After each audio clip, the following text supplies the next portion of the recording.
Good morning, everyone. Welcome to what we hope is the last meeting of the Education and Health Committee for this year. Clerk will call the roll, and then we'll give some items. Clerk, call the roll. Clerk, close the roll. Okay. So we have a number of subcommittee reports. We will take those up, and then we will take up some of the other bills. A couple of items today. The Senate Finance Committee would need certain bills, and I'll kind of tell you those bills as we go through. But I've got permission because they are meeting today at about 10:45 for their last meeting, that we probably will put the clause on a couple of bills, and that will keep them from having to go to finance, and that should work out those items. If you are a delegate or senator, a delegate here, and your bill was in subcommittee and it came out unanimously, which most of them did because there were a lot of cleanup bills that were left, you do not need to be here. If something happens to your bill, we will contact you and have you come back for that review. Also, those of you that are here on the COPN bills, as soon as we get done with the subcommittee reports, we're going to go right to those. I think we have a pathway on both of those bills, and we will talk to you just a bit more about those. So with that, if we could have Senator Carrico give his public education report, sir. Thank you, Mr. Chairman. I'll start with House Bill 167. This is dealing with a new seal on diplomas for anyone establishing the criteria for awarding a diploma with the STEM seal on it, and it would be diplomas with science, technology, engineering, and mathematics, and it was the will of the committee to report 5-0, and I'd so move. There's a motion to second that House Bill 167 be reported. All those in favor will record your votes aye. Those opposed, no. And the clerk will close the roll. Ayes 13, nays 0. Ayes 13, nays 0. The bill is reported. Senator Carrico. Next was House Bill 329, which requires the Board of Education to establish high school graduation requirements to permit students to exceed a full course load in order to participate in courses offered by a higher institution of education that led to degrees and certificates, and it was will of the committee to report on a 5-0 vote, and I'd so move. All right, there's a motion to second that House Bill 329 be reported. All those in favor will record your votes aye. Those opposed, no. And the clerk will close the roll. Ayes 12, nays 0. Ayes 12, no 0. The bill is reported. Senator Carrico. Next was House Bill 443. This is substituting computer coding credits for foreign language credit, and there was an amendment to that, striking out the children with disabilities. And if I could get Will the clerk report the amendment? Then Senator Black has moved the amendment. So report the amendment. Line 25 after 17, strike the remainder of that line through 18 on line 128. All right, Senator Black moves and Senator Carrico seconds the amendment be agreed to. All those in favor will say aye. Those no, and the amendment's agreed to. Senator Carrico. it was the will of the committee to report the bill as amended on a 5-0 vote, and I'd so move. Motion is second that we report House Bill 443. All those in favor will record your votes aye. Those opposed, no. And the clerk will close the roll. Ayes 13, nays 0. 13-0, the bill passes. Senator Carrico. House Bill 632, dealing with career investigation courses, requires the Board of Education to establish content standards and curriculum guidelines for courses in career investigation. And the bill directs each school board to require each middle school student to take at least one course of alternative programs for instructions to kind of encourage them in a area of a career path if they so choose, and it was the will of the committee to report the bill on 5-0 vote, and I'd so move. All right, there's a motion second that the bill, that being 632, be reported. All those in favor will record your votes aye. Those opposed, no. And the clerk will close the roll. Ayes 14, nays 0. 14-0, the bill is reported. Senator Carrico. Next was House Bill 803. This was high school equivalency program. It extends the eligibility to participate in programs of preparation and instruction to take a high school equivalency exam approved by the board. Currently, individuals who are at least 16 years of age you have to be at least 16 years of age to take it, and under current law, such programs are only available to adults, and this will allow those 16-year-olds to take the equivalency test. It was the recommendation of the committee to report the bill, and I'd so move. There's a motion second, the bill be reported, and that's correct. This is a pretty big change. We're going down to age 16, but if these children don't want to be in classroom, rather take it, I think that's great. So the motion is second that the bill be reported. All those in favor will record your votes aye. Those opposed, no. And the clerk will close the roll.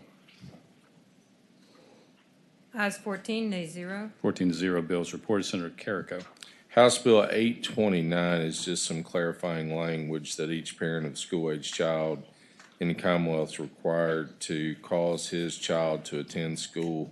Current law requires each such parent to send. This just changes send to cause his child to go. All right, and there's a motion to report, sir. Yeah, it was a motion to report on a 5-0 vote. There's a motion is second that House Bill 829 be reported. All those in favor will record your votes aye. Those opposed, no.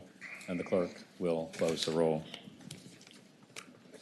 Ayes 14, nays 0. 14-0, the bill is reported. Senator Carrico. Next is House Bill 1044. There is a substitute to that. Motion is second that substitute be reported, be agreed to. All those in favor will say aye. Opposed, no. And substitutes agreed to. Senator Carrico. In the form of the substitute you have, this just is directing the school boards to adopt policies to prohibit abusive work environments, and a lot of the localities are doing this, but this directs school boards to do so, and it was recommended that we report the substitute on a 5-0 vote, and I'd so move. This motion is second that House Bill 1044 be reported as a substitute. All those in favor will record your votes aye. Those opposed, no. And the clerk will close the roll. Ayes 14, nays 1. Ayes 14, noes 1. The bill is reported. Senator Carrico. Next was House Bill 1320.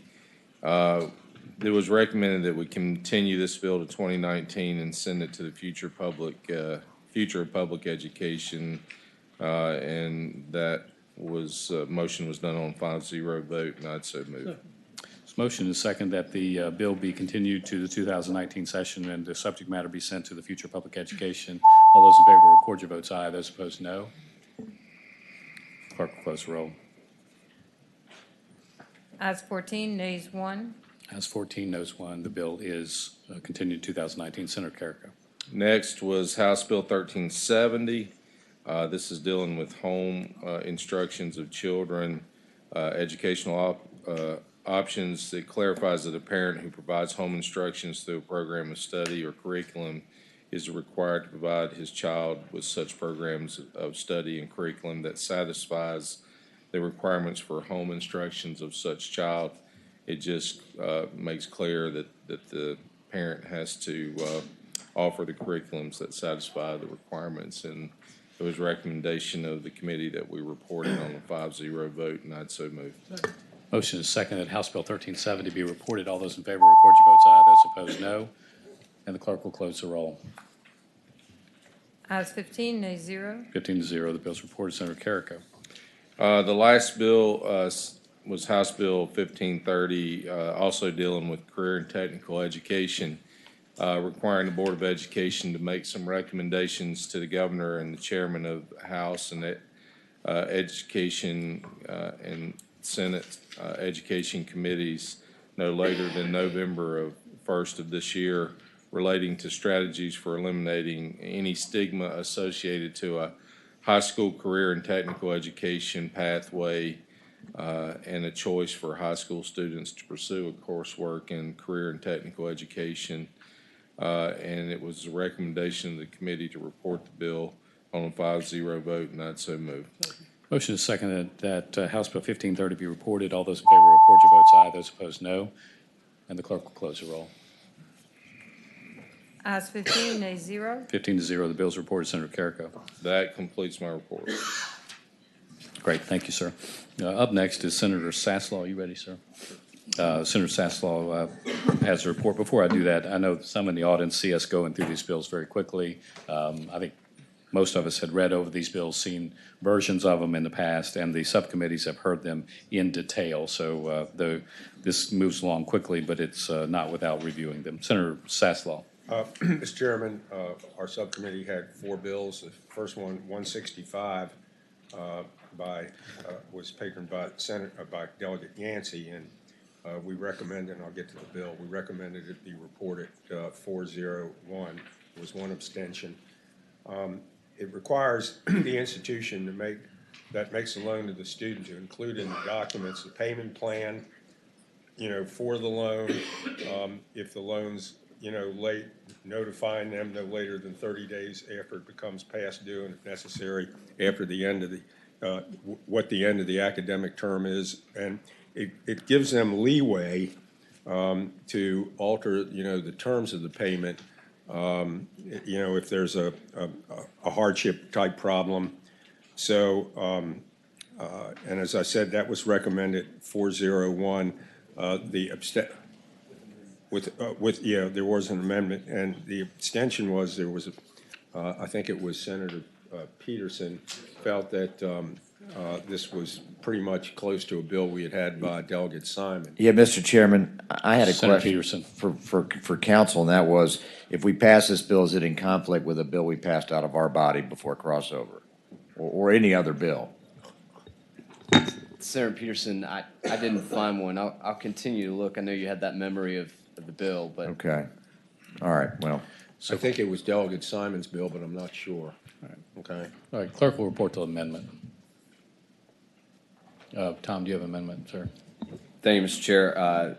3 technical amendments. At the beginning of line 13, strike each, insert for each loan made from its fund, comma each. Line 20, after payment, strike becomes, insert become.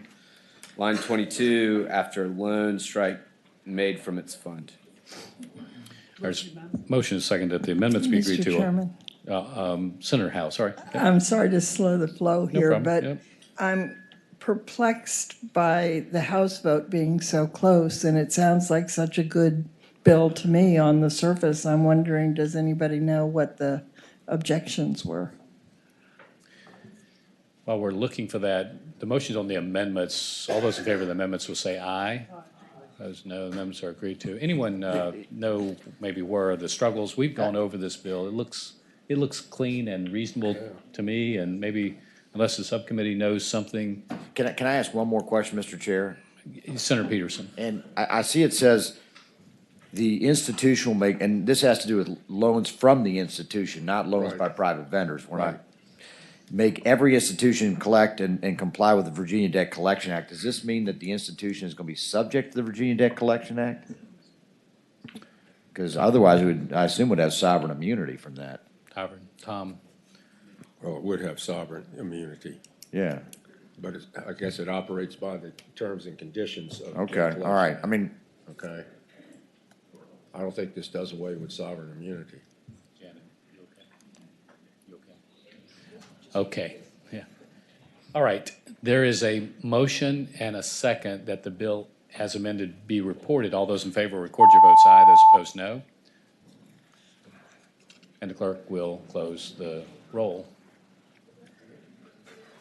Ayes 15, nays 0. 15-0, the bill is reported. Senator Saslaw. The second bill was by Delegate Fillercorn, and this was, we recommended reporting this with an amendment, and I'll have Mr. Stevens read that in a second. But what the bill attempts to get at is the high cost of textbooks at colleges, with some of them running into the hundreds of dollars. And it requires them to implement guidelines for the adoption and use of low-cost or no-cost open educational resources and low-cost commercially published materials in the courses that are offered at that institution. The colleges had an objection to that without a particular amendment. There was one amendment, and the overall game plan is to get this into a conference committee where hopefully, the right language that satisfies everybody can be worked out. I think I adequately described their position on the bill. So there's a motion second on the amendment. All those in favor of the amendment? It's a reporting, the amendment's a reporting requirement. Mr. Stevens, do you want to read the amendment? Sure. Thank you, Mr. Chairman. Senator Stanislaw. After line 51, insert 2, that the governing board of each institution of higher education shall report to the chairman of the Senate Committee on Education and Health and the House Committee on Education on the implementation of guidelines required by this act by November 1st, 2018. Yeah, I'll move the amendment. Motion second that the amendment be agreed to. All those in favor will say aye. Those opposed, no. And the amendment's agreed to. Senator Sassler. With that, I'd recommend that the bill be reported. So motion is second that House Bill 454 be reported as an amendment. All those in favor will record your votes aye. Those opposed, no. And the clerk will close the roll. Ayes 15, nays 0. Ayes 15, no 0. The bill is reported. The next bill is House Bill 589. That had a 4-to-1 vote to report. What that says, it has to deal with the, transmitting electronically or other methods by proof of education or, or degree, diploma or other forms of what you've done or how far you've gone educationally. Apparently, there's been some problems with how an employer or someone else can get, access. Yeah. And this will be left up to the colleges to determine how they're going to do that, but it authorizes them to do that either electronically or in paper form to the requesting party. The bill requires the council to post on its website a statement in accordance with the authority to do this. Okay. And that was a 4-to-1 vote. There were no amendments by the subcommittee. And you so move. And I would move it be reported. Okay, there's a motion is second that House Bill 589 be reported. All those in favor will record your votes aye. Those opposed, no. And the clerk will close the roll. Ayes 14, nays 1. Ayes 14, noes 1. The bill is reported. Senator Sasslaw. The final bill which we're going to have to put the clause on, was delegate ransoms, and it was a 5-0 vote. It establishes a cybersecurity student loan repayment grant program that's administered by SHEV, and they're renewable grants of up to $20,000 matching state and employer funds to people who have graduated. We have it for people who were in college, but this is for people who are within a year of graduating and are in a job in that field, or they have finished their service, and while they were in the service, they were trained in a similar field, right, and are in that job. And this offers up a means of them being able to get a renewable grant of up to $20,000. Okay. But it will need the clause. There's a motion second that the financial contingency clause be attached. And there's a second. All those in favor say aye. Aye. Those no, and the amendment's agreed to. And like I said, they have to be employed in a computer science position with either federal, state, or defense organization that is located in the Commonwealth, or a private one that contracts for cybersecurity services for any such federal or state organization. So with that, I would move that the bill as amended with the clause be reported. Motion is second that House Bill 685 be reported as amended. All those in favor will record your votes aye. Those opposed, no. And that completes the And committee. the clerk will close the roll. Ayes 15, nays 0. 15 to 0. The bill's reported. Senator Sasslaw, thank you for all your work on this. For those of you in the audience, we just have a couple more bills, and then we'll get to members that are here. So with that, Senator Suderline, why don't you just do your 4 bills, and then we'll be on our way. Thank you, Mr. Chairman. House Bill 541 from Delegate Freitas, dealing with alternative treatment for veterans. We like the concept, but we don't think that it's ready to go forward. And by a unanimous vote and the recommendation of the patron, we move that it be continued to 2019. There's a motion and a second that House Bill 541 be continued to the 2019 session. All those in favor record your votes aye. Those opposed, no. And the clerk will close the roll. Ayes 15, nays 0. Ayes 15, no 0. The bill is continued. Senator Suderline. Thank you, Mr. Chairman. House Bill 886 from Delegate Stolley sets up a system for when there's disagreements between doctors where a toxicology report could be beneficial. It sets up the system to do that. And we recommended unanimously that it be reported 5-0. So moved. There's a motion and a second that House Bill 886 be reported. All those in favor will record your votes aye. Those opposed, no. And the clerk will close the roll. Ayes 13, nays 1. Ayes 13, no 0. The bill is reported. Senator Suderline. House Bill 1054 from Delegate Herring. This one we had a lengthy discussion on. It will allow a practitioner, one of ours from the Department of Health, to prescribe antibiotics to the sexual partner of a patient who's been diagnosed with sexual transmitted disease without physically examining the partner of the patient. This is something that's been done in about 40 other states, but it's not something that we've done here in other places. And there was some discussion. Senator Carrico abstained. It was a 401 vote. Senator Carrico abstained, and he wanted to see what reports they got from other states. And I'd like to yield to him for a moment. And Mr. Chairman, I just had asked for statistics because this is deviating a lot from what current practice is by prescribing a drug to someone else that a doctor doesn't see. I think the patron will tell you that from other states, they saw a 29% decrease in the transmission of these diseases by doing this. And also, it's optional for the doctor to be able to do that. And the fact that they are encouraging that individual to come in, and each private doctor, when this disease is discovered, has to report that to the CDC. So I think I'm okay. All right, unless you need to say something, I think we're on a good track. Okay. It's great to see Just you, here, but. just in case. Okay. There's a motion and a second that the bill be reported. All those in favor will record your votes aye. Those opposed, no. And the clerk will close the roll. All right, thank you. Ayes 15, nays 0. 15 to 0, the bill is reported. Thank you, Delegate Herring. Senator Suderline. House Bill 1524 from Delegate Ingram. We heard this over the course of 2 hearings. The original bill was set up to allow one specific practice south of Richmond to no longer have to retain paper records that they've been keeping for over 50 years. We discussed it at length and decided it would be best if this applied statewide rather than just to one practice. We also, in subcommittee, we adopted a substitute that did that. The substitute that I'm about to move is slightly different. It's a little more narrow in that it only retains physicians statewide. And so I would move the substitute. There's a motion and a second that the substitute be agreed to. All those in favor of the substitute will say aye. Aye. Those no, and substitute is agreed to. And I Senator think Suderline. that this retains the integrity of what we did in subcommittee, which we recommended on a 5-0 vote. Yeah, okay. There's a motion and a second that the bill be reported as amended. David, where did we come up with the number, the year number? In the In the original substitute, bill or in this new substitute? one? In the substitute.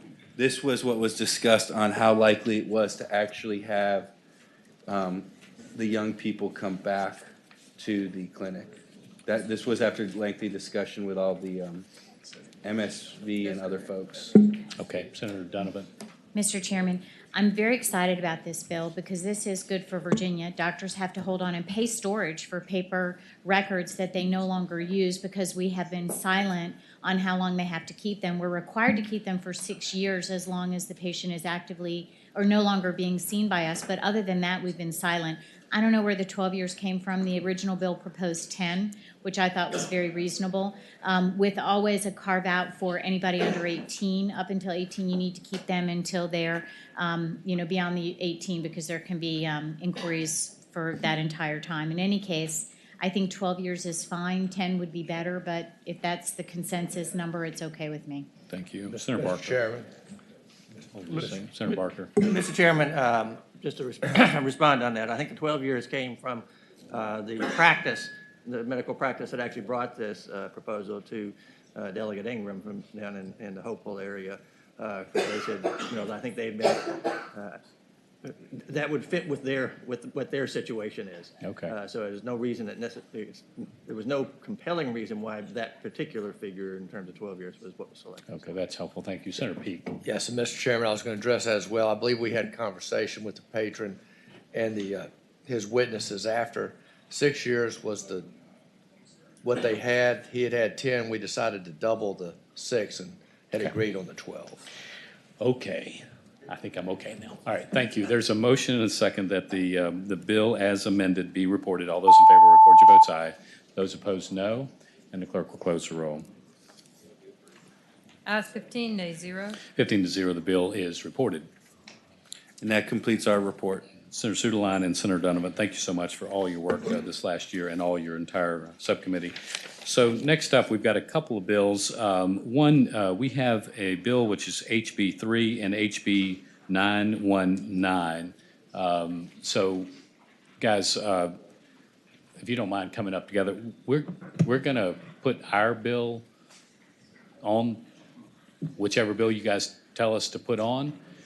We know they're a little different, but we have kind of a single policy, and so we were going to. Well, Mr. Chairman, not to disagree with you, but you all have sent out some issues that are duplicates. I know we've got a separate bill that Senator Peake had, and a bill that I believe Senator Favola had that were in the same topic and basically included in a comprehensive bill. So that may be the policy, but maybe you're not following it as closely as at least in House Education, we had those two bills. Let me, on the calendar yesterday, we had two dealing with guardianship, kinship. And exactly. Two separate senators for almost the same bill. So yeah, I guess just be they were identical. They were identical. But look, guys, that wasn't really my point. My point was the policy that came out of the Senate. We do try to be good boys about only sending out one bill. Maybe we messed up. If you both want our policy, I'm perfectly fine with that. So what we're going to do is we're going to put over one policy. If you want us to put it on both bills, guys, that would be perfectly fine with me. I would just say I've been working directly with Senator Donovan from the beginning since the bill that she carries came out of the JLARC report that I requested from a bill in the community college system a couple of years ago. So it really doesn't matter to me. So I think our bills are exactly alike. Yep. If I'm not mistaken. And Mr. Chairman, the dual enrollment piece that we have, House Appropriations and the House did not feel it was in conflict. Right. And in fact, you all have a little bit of a different take on dual enrollment, I believe, in a bill that we just acted on in House Education. So. All right, we worked on a number of these bills, including the bills that came from a number of different members. We came up with a single policy. Steve, why don't we I don't mind putting both bills out. Let's put both bills out. If we want to put one of them in conference, we can talk about it up there, but that's kind of what we were hoping to do.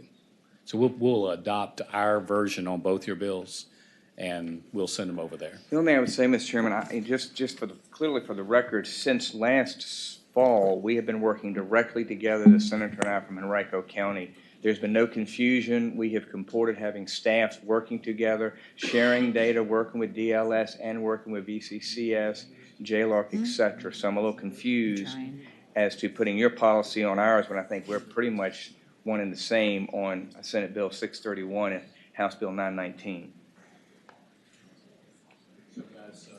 I'll make sure we'll send them both out. I get it. If we, so we'll send them both out. We'll add the clause to them because we don't have enough time between now and finance to get them over there and get them up because they're going to meet here very soon. Is that okay with you, Steve? You okay with that? That's fine, Mr. Chairman. Mr. Chairman, Yes. there is a substitute for Right. Delegate Jones and my bill that was crafted after a lot of consensus work with VCCS and Chev. There's a motion and a second that the substitute be adopted on House Bill 919. All in favor will say aye. Opposed, no. And 919 is, the substitute's agreed to. Is there a motion on that bill? There's a motion second. Oh, yeah. We're going to add the clause. Is there a motion on the clause? There's a motion and a second. We put the clause on the bill. That keeps you out of finance today. And all those in favor will say aye. Opposed, no.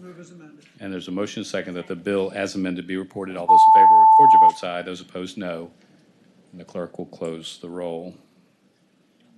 Ayes 15, nays 0. Ayes 15, no 0. The bill is reported. And also on House Bill 3, is there a motion we conform House Bill 3 to the current House Bill 919? So motion is second that we conform those bills. All those in favor say aye. Opposed, no. And the bills are conformed. And that also has a clause on it. There's a motion on the reporting House Bill 3. There's a motion is second that we report House Bill 3 as amended. All those in favor will record your votes aye. Those opposed, no. And the bill is reported. Ayes 15, nays 0. 15 to 0, the bill's reported. And Steve, work with us because we just couldn't get the other piece of our bills like yours to intersect. We've got a little bit of time between now and conference. We'll talk our way through that. Okay. Yep, good. Thank you very much. Thanks, guys, for coming by. Steve, you have another Yes, Mr. Chairman. Bill with us. Senator Peake and I have been working on trying to align his version and my version of the teacher licensure legislation. And I do have a substitute that staff has that is what we have worked on trying to put the House and Senate versions together, and at least would like to offer that for your consideration. I think Senator Peake and I are also working on another issue, but I think we're as closely aligned as possible at this point. I can go through the substitute if you want from the standpoint of the changes, but pretty much we're in alignment and tried to come up with kind of a middle ground, if you will, in certain areas that the Senate had one piece and we had another. The stakeholders have worked on this pretty extensively as well with the senator and I. And so I understand, Steve. So, Mark, Senator Peake, you had an additional item that you were hoping to get into the agreed upon substitute. Is that correct? I've got one item, I'm still working with Delegate Williams. All right, so if it's okay, maybe we can pass your substitute, but on the floor, we'll look at the additional item and talk about that, and you guys can think really hard about Senator Peake's item as well. And we're working on that on the floor of the House as well, on another piece of legislation that may align properly. Well, there's a motion to second that the substitute be agreed to. All those in favor will say aye. Opposed, no, and the substitute is agreed to. Now, do we have the clause yet on this one, Tom? No, sir. Okay. Mr. Chairman, I'm not sure that this needs the clause. I don't think there's any fiscal impact. It's all licensure, reciprocity, and the like. My problem is this, I've got the stop and go from Senate Finance. Let me just put this on there. I talked to April this morning about these bills. She was very concerned about us sending it out there. If not, I have to send it to Finance, and I'd rather not do that. Let's see whether or not it really has a fiscal impact. And let me put that on as an amendment, not embedded in the clause, in the substitute, but to the substitute. That way we can take it off on the floor if we need to. Okay, thank you, There's Mr. a motion Chairman. and a second that the clause be adopted. All those in favor will say aye. Opposed, no, and the clause is adopted. There's a motion on the bill as amended. Motion is second that the bill be reported as amended. All those in favor will record your votes aye. Those opposed, no. The clerk will close the roll. Thank you. Thank you very much, Landis, Mr. Thank you Chairman. for all the help Ayes that you've 15, given us nays as well. 0. 15 to 0, the bill is reported. Okay, so guys, with that, we now just have a few bills. I think I'd like to just talk real briefly about the COPN bills, if we can.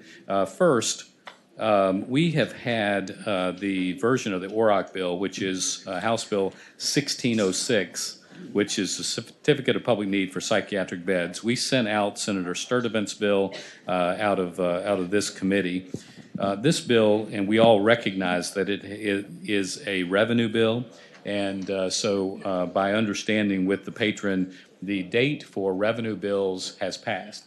And so with that and honoring the Senate's tradition, we will have a motion that we carry that bill over by Senator Black.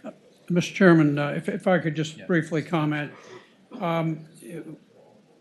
We began the session and we set out to try to make a very significant point that we have got to bring together the parties to discuss COPN reform. Of all of the COPN bills that we put together and moved forward, the one that probably hurt me the most was the one dealing with psychiatric beds, because I have a hospital chain in my area that has invested $30 million in trying to comply with COPN for this, so it would have disadvantaged them considerably. But in any event, I think we have made some real headway on COPN this year, and hopefully we can begin to bring the parties together. And so with that, I'll make the motion that we carry this over. The motion is second to be bill be carried over to the 2019 session. All those in favor, record your votes aye. Those opposed, no.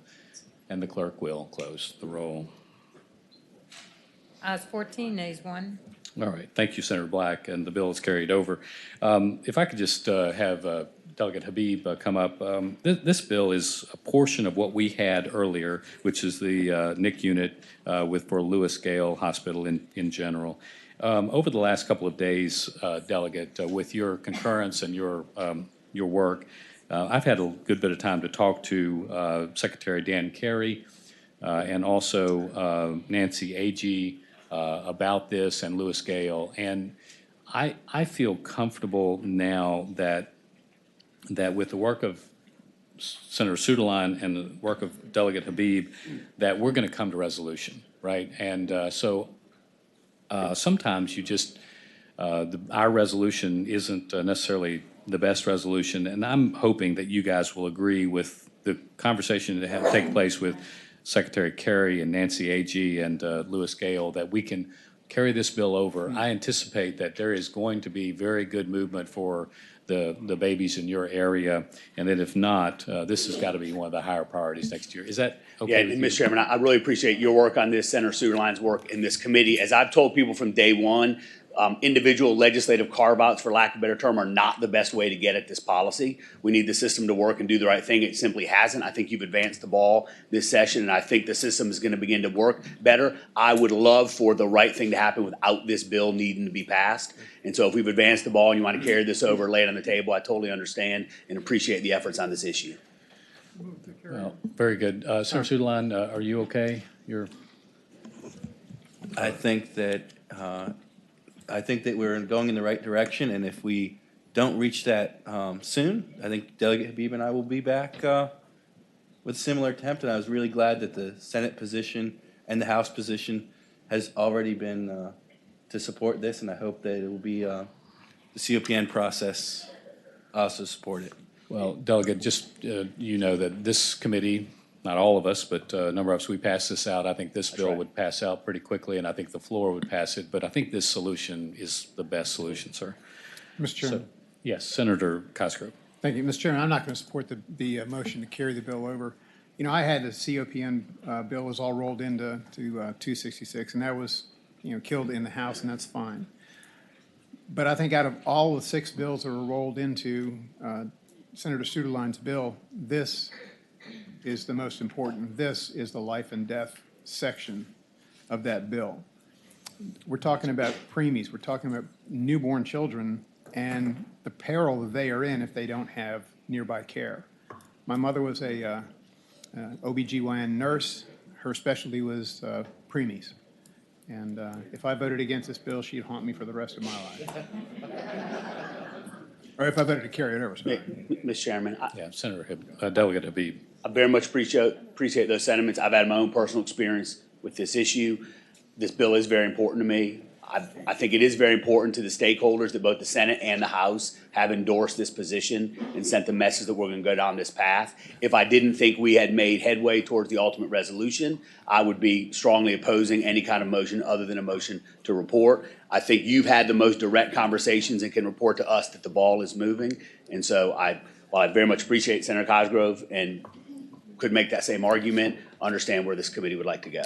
Okay, is Mark Lawrence here? I know Mark's been Mark, I want to thank you personally. You've been very amenable and helpful to get to this point. I know that your heart's in exactly the right place. We're very grateful for that. So with that, is there a motion that we carry over House Bill 611? There's a motion and a second. We carry the bill over to next year. All those in favor record your votes aye. Those opposed no.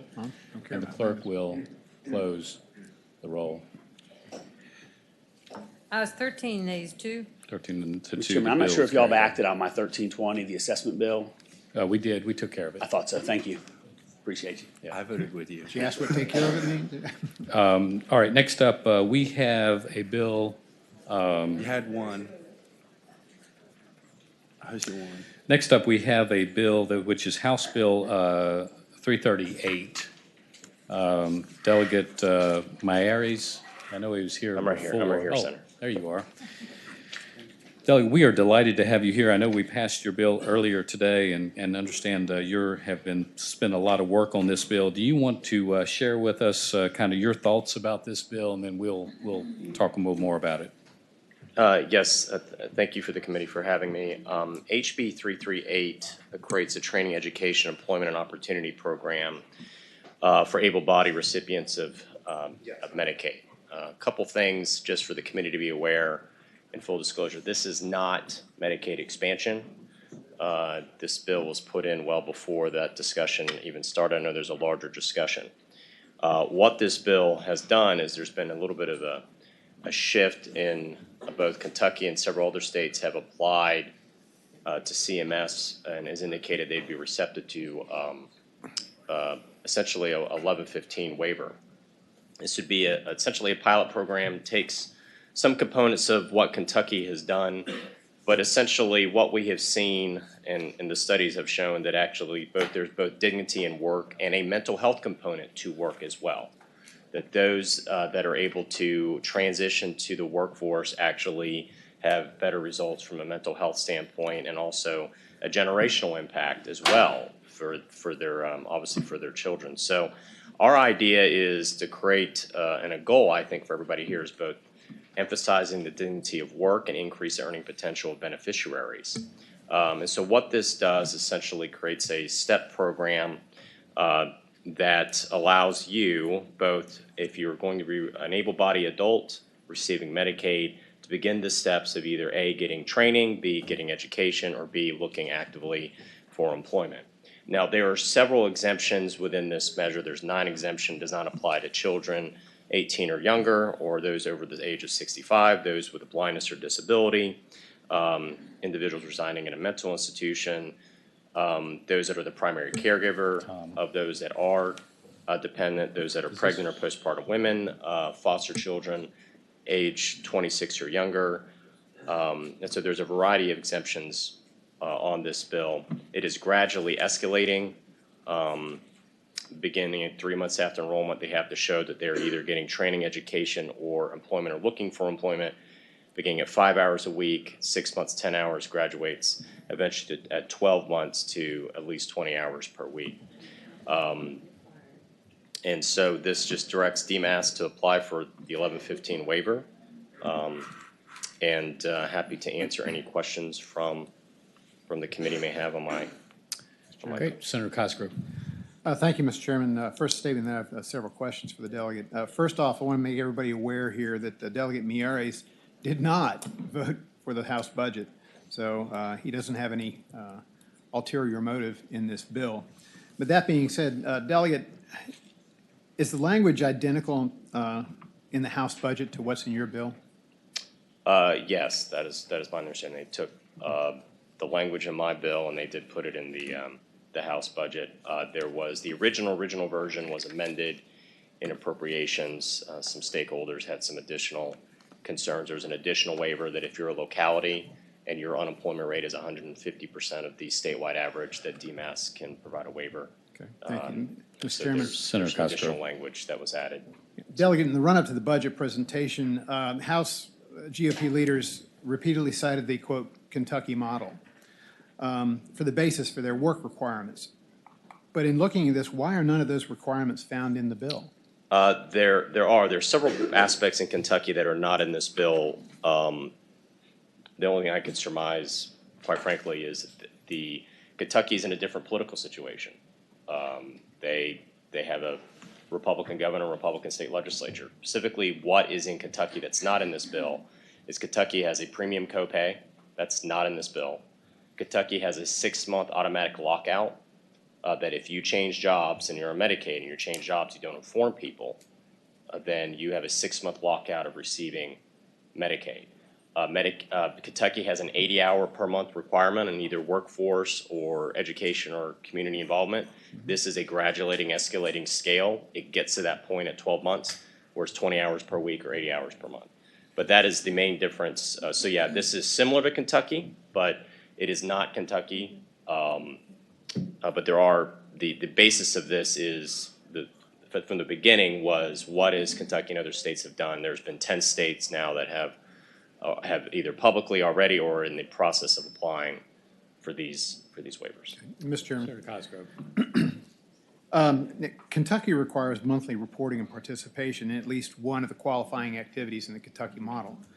But in this particular case in Virginia, there are no reporting requirements at all. Can you, why not? My understanding is federal law dictates that on any 1115 waiver, such as this is a pilot program, the federal CMS will then identify those specific metrics and then dictate to DMAS how to implement.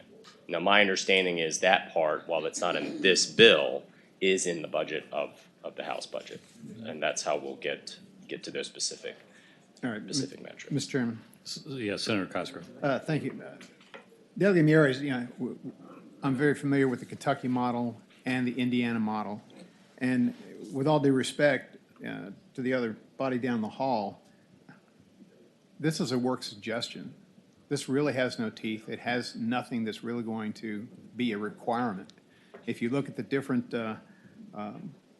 escape models in this thing, basically there's no requiring work. It starts out at 5 hours a week and works it up over a year to X hours a week. It just seems to me that if we want to talk about the Kentucky model and we want to talk about the Indiana model, what we've got here is I want to be model.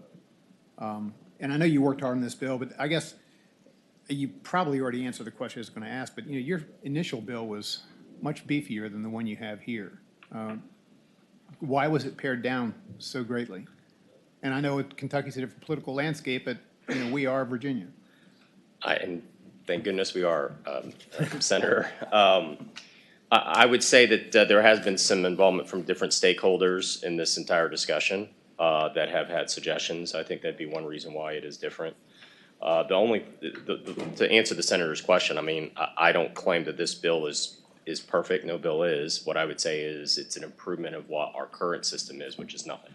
We don't have any requirement to even currently in Virginia to either get an educational workforce training. There's none of that currently in the law, and so what I would say is this is an improvement on the current system, and I think we are in as I've noted, a different political environment than in Kentucky, but I think this has been also a collaborative process as well.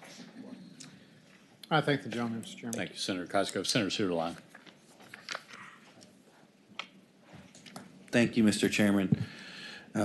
My questions were also based on the difference between the Kentucky model and this, and I think you answered them, or at least Senator Cosgrove asserted them, so if you think differently, as I was going through the bill, I was trying to find the reporting requirements. Are there any reporting requirements? Yeah, so that part is in the budget. So again, what happens is, and this is my understanding, on 1115 waiver, since this is a pilot program, federal CMS then gets what the waiver, these are our requests, and dictates to DMAS the metrics and the enforcement mechanism of exactly how they're going to measure this. And what I would just simply say is, we had a variety of different reforms in the 90s that we were able to implement. I'm fully confident that we can find a way to get there. I would also say that, I'm open to any suggestions or line amendments from this committee if they so move to add to my bill to improve it. Mr. Chairman? Senator Sudeline. So as the budget gets negotiated one way or the other, this would not require actual reporting. And I also was looking to see if there was anything in there on what the penalty for failing to follow the work requirement is. And is there something in here? Well, pull my bill. Senator, I think this is very, very similar to the language with the exception of not including the lockout provision, not including the co-pay provision of what Kentucky applied for the waiver to CMS on the able-bodied work exception. We do have it, and also in a different to Kentucky, we have some additional exemptions than Kentucky has as well. Kentucky had the lockout provision, had the premium copay provision. We had some additional exemptions as well. But as far as every able-bodied working age adult enrolled in the Medicaid program shall participate in this program, which requires the escalating scale of 5 up to 80 hours a month, that's how Kentucky began the process. So I don't know if that answers your question or not. Mr. Chairman, I appreciate the delegates in an interesting situation from where his bill originally started. But when you make mention of the different political situation between Kentucky and Virginia, that's in part why those of us that have these concerns about what Medicaid could do to the budget long-term want to make sure anything that we would send would be much stronger because it would be going to people that don't share those views. And that's why I think this is problematic. I think what Senator Cosgrove said about this being more a work suggestion or work requirement, and I know that's not the way you originally intended it, but that's the way it is before us today. And I think it's pretty difficult for those of us to support that. Senator Chase. I'm sorry. Thank you, Mr. Chairman, and I also want to thank the patron of the bill for not voting for the House budget. Appreciate that. I think my biggest concern, I guess I'm going in a little bit, I'm a little bit of a no on this for a different reason, and that's simply I think that the whole original reason for Medicaid was to be a safety net for those people that have the intellectual disabilities and the developmental disabilities. So I've kind of disagreed with the direction in which the House has gone in trying to make this work requirement for able-bodied people when I feel like the original design for the program was to be for those who can't work. So for that reason, I'm going to be voting no.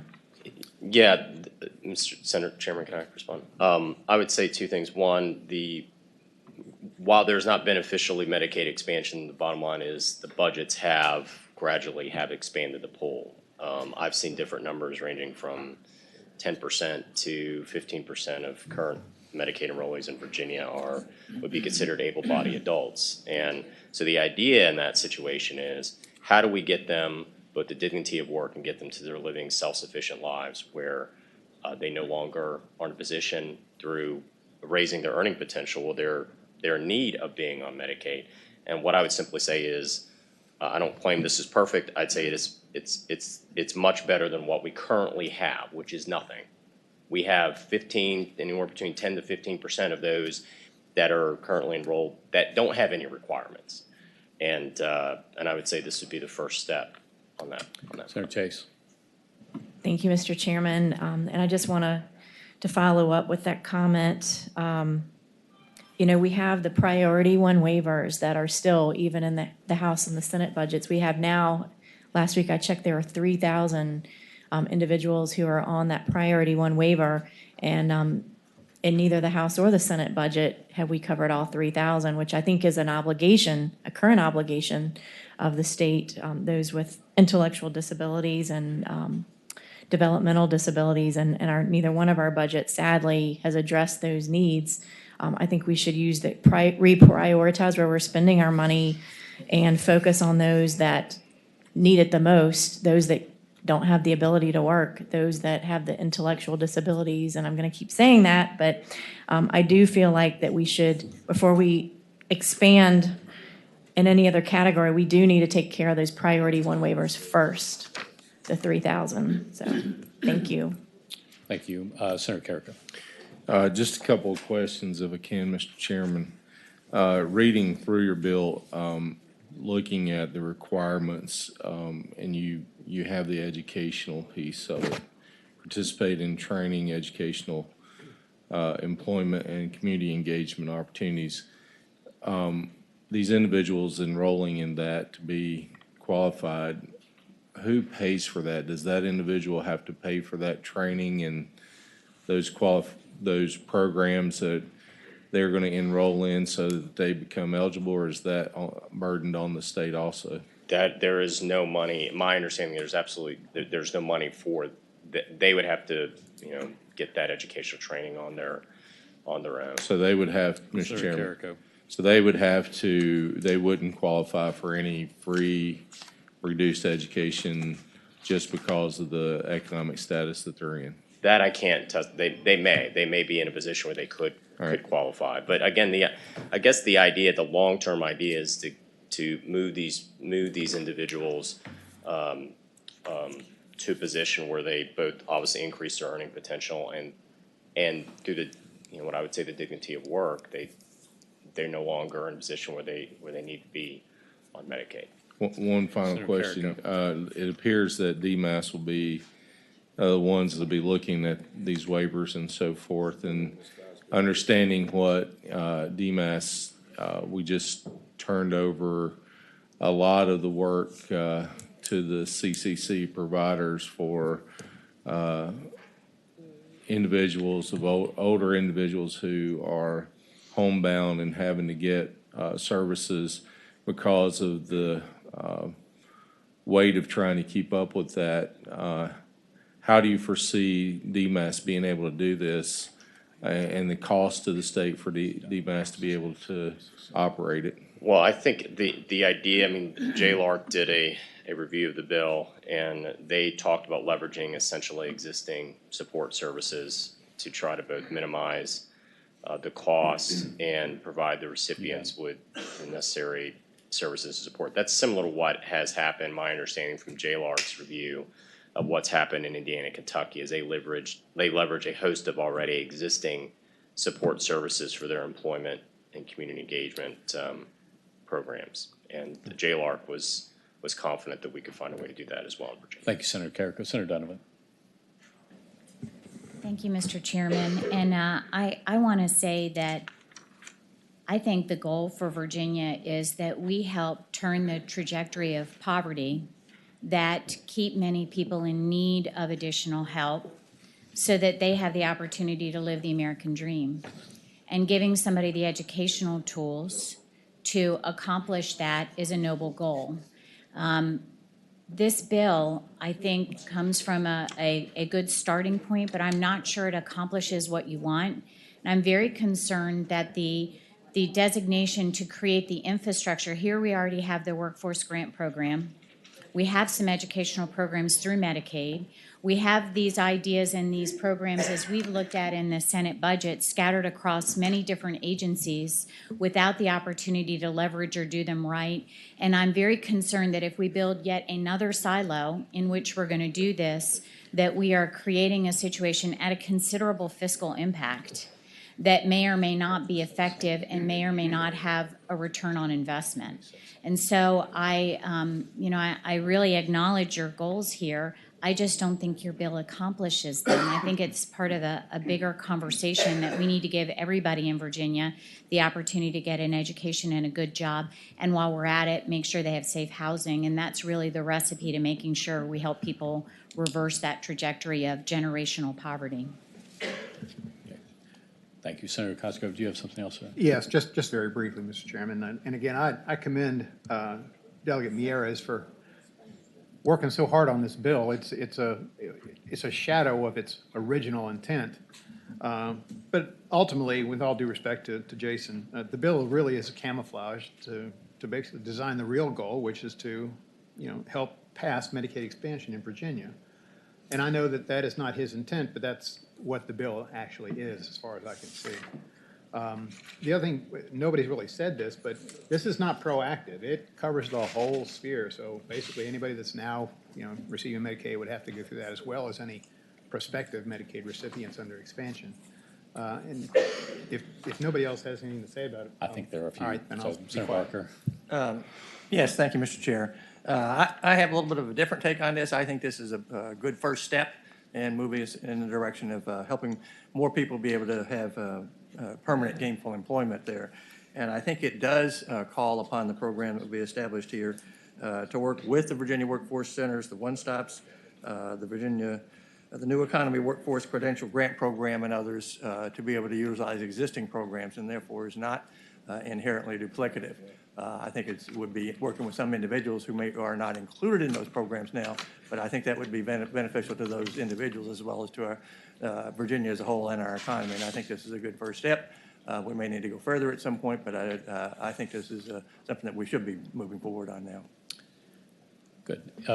If there's none other, Delegate, we want to thank you for working on this. And we know that in the House of Delegates, it was a pretty heavy lift.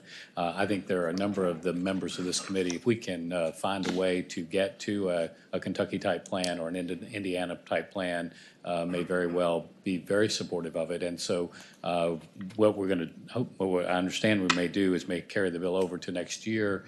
But if we can end up getting a plan that actually has some of the work requirements, some of the other assistance that Senator Donovan talked about, maybe there's a pathway then to come up with a plan that works well. So. I would look forward to getting a chance to work with and getting input of these Mr. Chairman. senators. Senator Black. I would just echo that. I actually considered putting in the same type of bill that you did, so I commend you for doing that. It's a great effort. But I think there comes a time when you put in legislation and it's torn apart and it's watered down to the point where you finally say that it's probably time to redo it, and I think we've reached that. So I'm going to make a motion that we carry this over, and again, thank you very much for your effort. Mr. Chair, Senator Peterson. I'd like to make a substitute motion. Okay, make your motion. I just, I'm reminded of the words of John Maynard Keynes, who said, in the long run, we're all dead. I think this is a good idea right now, so I'm going to make a motion to report the bill. There's a motion and a second that we report the bill. All those in favor will record your votes. Mr. Chairman, question for that. Yes. If the bill is reported, looking at the financial impact statement. It will go to finance. Has to go to finance. Peterson, just, you don't mind putting that on your?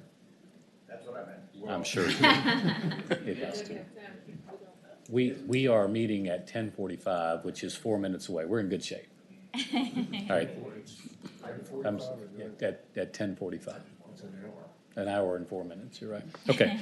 There's a motion second that the bill be reported. All those in favor will record your votes. Aye. Those opposed, no. Oh, this is to carry, no, this is to report. And the clerk will close the roll.